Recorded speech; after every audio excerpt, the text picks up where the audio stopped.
दोस्तों आज हम ऐसी जासूस या कहें देशभक्त या कहें वीरांगना के बारे में जानेंगे जिन्होंने सुभाष चंद्र बोस जी को बचाने के लिए अपने ही पति की हत्या कर दी थी।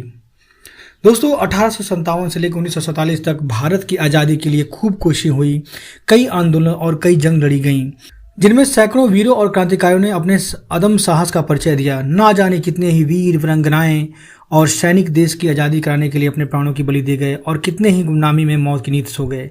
ऐसी ही एक वीरांगना थी नीरा आर्या, जिनको भारतीय सेना की पहली महिला जासूस माना जाता है। अब खबर यह आई है कि नीरा आर्या के ऊपर एक फिल्म बनने जा रही है जो कन्नड़ फिल्म मेकर रूपा अय्यर डायरेक्ट करेंगे। इस बायोपिक को national award winner Varun Gautam लिखेंगे, इसलिए दोस्तों यह न्यूज़ बड़ी चर्चा में है। तो दोस्तों हम थोड़ा सा नीरा अय्यर के बारे में जानेंगे और इनकी थोड़ी सी बायोपिक जानेंगे जो हमारे लिए थोड़ा सा महत्वपूर्ण होगा।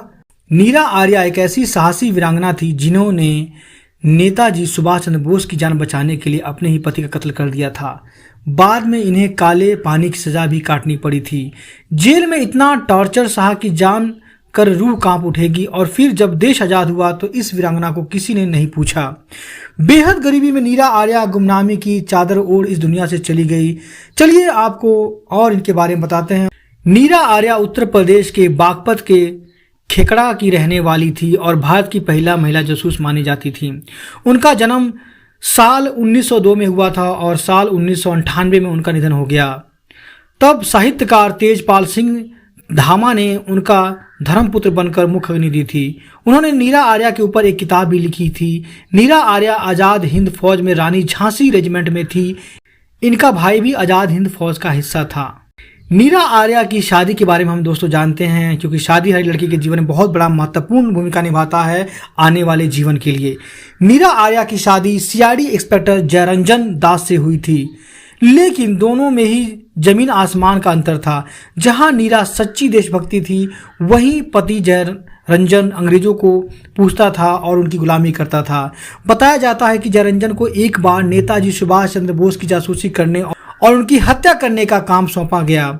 जयरंजन ने नीरा आर्या को इस बात की भनक तक नहीं लगने दी और नेताजी की जासूसी में लग गया। एक बार जब नीरा आर्या नेताजी से मिलने गई तो उसने उनका पीछा करना शुरू कर दिया।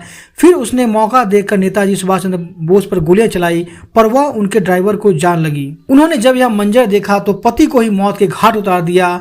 इसके कारण नेताजी ने उनका नाम नीरा नागिन रख दिया था। याद रखिएगा, इसके कारण ही नेताजी ने उनका नाम नीरा नागिन रख दिया था। अब दोस्तों जब पति की हत्या कर दी थी और वो भी सीआईडी ऑफिसर था तो जाहिर सी बात है उनको सजा मिलना अनिवार्य था। इसी कारण नीरा आर्या को काले पानी की सजा दी गई। इसका जिक्र फरहान नाज ने नीरा पर लिखी किताब first lady spice of INA नीरा आर्या में लिखी है और इस बात का जिक्र किया गया है। किताब में फरहान ताज ने बताया कि जब नीरा आर्या जेल में थी तो उन्हें लालच दिया गया कि वह नेताजी सुभाष चंद्र बोस और अन्य नेताओं के बारे में सारी जानकारी उन्हें दे दें तो वह छूट जाएंगी। पर नीरा आर्या अडिग रही और बार बार सही बोलती कि नेताजी की प्लेन क्रैश में मौत हो चुकी है। सच ना बताने के कारण जेल में नीरा आर्या को बुरी तरह से टॉर्चर किया गया, पर उन्होंने कभी अपना मुंह नहीं खोला। किताब के मुताबिक नीरा आर्या ने बताया था कि जब उन्हें कोलकाता से अंडमान की जेल में ले जाया गया तो उनकी बेड़ियां काटने के लिए जेलर ने लोहार को बुलाया। उस लोहार ने बेड़ियां काटते हुए ना सिर्फ उनकी चमड़ी काट डाली बल्कि हथौड़े से टांगों पर कई वार किए, जिससे नीरा आर्या दर्द से चिल्ला उठी। फिर जेलर ने नीरा से नेताजी के बारे में पूछा। नीरा ने कहा कि वह उनके दिल में है तो जेलर ने उनका ब्लाउज फाड़ दिया और गलत तरीके से छूने लगा। इसके बाद उसने पास ही खड़े लोहार को इशारा किया। उसने तुरंत ही एक और औजार निकाला और नीरा आर्या का एक ब्रेस्ट ही काट दिया, किताब के अनुसार। और इतनी दर्द सहने के बाद में जब भारत आज़ाद हुआ तो नीरा आर्या को भी जेल से रिहा कर दिया गया। लेकिन बताया जाता है कि उन्होंने देश के लिए जो कुछ भी किया उसे किसी ने तवज्जो नहीं दी। नीरा आर्या और उनकी वीरता को भुला दिया गया।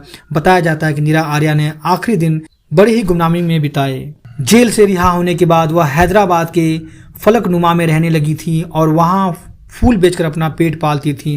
नीरा वहां एक छोटी सी झोपड़ी में रहती थी, लेकिन बताते हैं कि सरकार ने नीरा आर्या की वह झोपड़ी भी यह कहकर तोड़ डाली कि वह सरकारी जमीन पर बनी है। नीरा आर्या बहुत बुरी स्थिति में थी, ना खाने को कुछ और ना ही ओढ़ने पहनने को।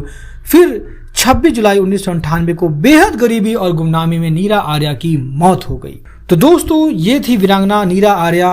आज़ादी के दोस्तों बहुत ही दीवाने हैं और बहुत ही मतवाले हैं, जिनका नाम कईयों का इतिहास में दर्ज है और कई ऐसे भी हैं जो गुमनाम हैं, फिर भी कुछ लोग गुमनामी की राहों में अभी भी हैं। उनमें से थी नीरा आर्या। हो सकता है जब ये फिल्म बनेगी तो शायद भारतवासियों को और दुनिया के लोगों को इनकी बहादुरी और देशभक्ति के बारे में पता चलेगा, और हो सकता है क्या पता वर्तमान सरकार इस पर थोड़ा ध्यान दे और इनकी वीरता को और इनकी जो देशभक्ति है उसका सम्मान बढ़ाए और इनके नाम से कुछ ना कुछ स्मारक वगैरह या फिर कुछ इनको श्रद्धांजलि अर्पित करे। तो दोस्तों ये थी नीरा आर्या। अब दोस्तों मिलते हैं अगले वीडियो में, तब तक पढ़ते रहिए डीवी एजुकेशन के साथ में। आपका समय शुभ हो। जय हिंद।